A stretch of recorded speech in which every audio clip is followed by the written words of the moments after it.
Ia dosarul. A, da. Salut! Salut!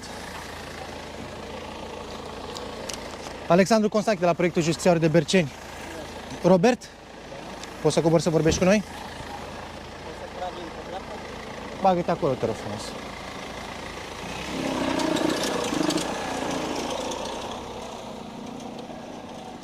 Mut eu mașina din drum, ia Mut-o, camera. hai. Bagă-te. Poți să-mi ții tu camera asta, te rog frumos? Mersi mult.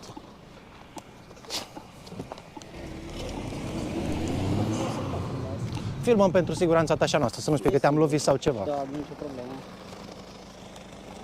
Ai avut niște conversații cu o fată. Da, desigur. Da, Știi despre ce vorbesc? Știu despre ce vorbiți. I-am zis că nu poate să fie nimic între noi, că ai minoră și Da. probabil ți l-a arătat. Da. Am zis mai mult decât amici sau ceva de genul. Nu se poate. Tu având câți ani? Eu am 25, ea are... Cu ce ai mai fost împreună cu o minoră? Eu n-am mai fost împreună Și cu aia mine. care lucrează la bar? Stați un pic, eu cu fata aceea n-am avut nimic. Alea-s povești din Ai comuna data ei pe respectivă. Facebook în descriere de când v-ați combinat. Nu, ai data fetiței mele. A, deci ai fată. Da, Ai copil? da, eu am un copil. Să-ți Ai fată trăiască. și la colegi Mulțumesc. minore. Cum dracu ești minore? N-am nicio legătură. Ei, da, nici Du-te, cu du-te la, omule. du-te la, lasă-mă, te rog frumos, du-te la fată și spune să-l sune pe tatăl ei. Să vină încoace. De ce ai început să te bagi în seamă cu o copilă de vârsta ei? prostie de mea. Prostia ta care a ținut o perioadă îndelungată, adică ai tot insistat să te vezi cu ea, ai tot insistat. Ai urmărit-o? Se pare normal? Dacă mă prind prin două plan, nu cred că am urmărit.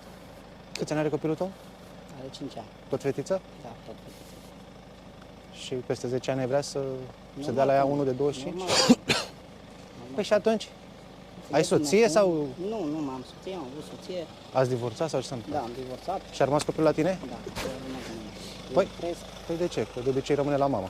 pentru că n-am judecat în instanță și... Nu, a fost...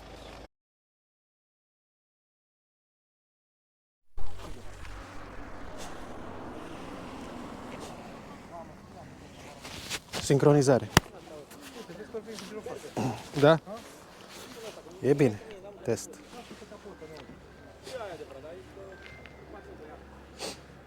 Ce e? Da, e foarte circulat drumul ăsta. Da, jur.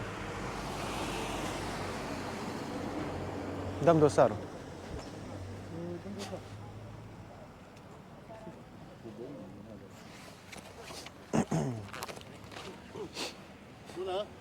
Bună seara. Secția 2 Ilia. Să trăiți. Mi-ați sunat? Da, Alexandru Constache. Un act de identitate, vă rog. Să trăiți. Și să ne spuneți și nouă Adu ce și s-a mie întâmplat. buletinul, te rog frumos. Dă-i camera. Ține tu asta.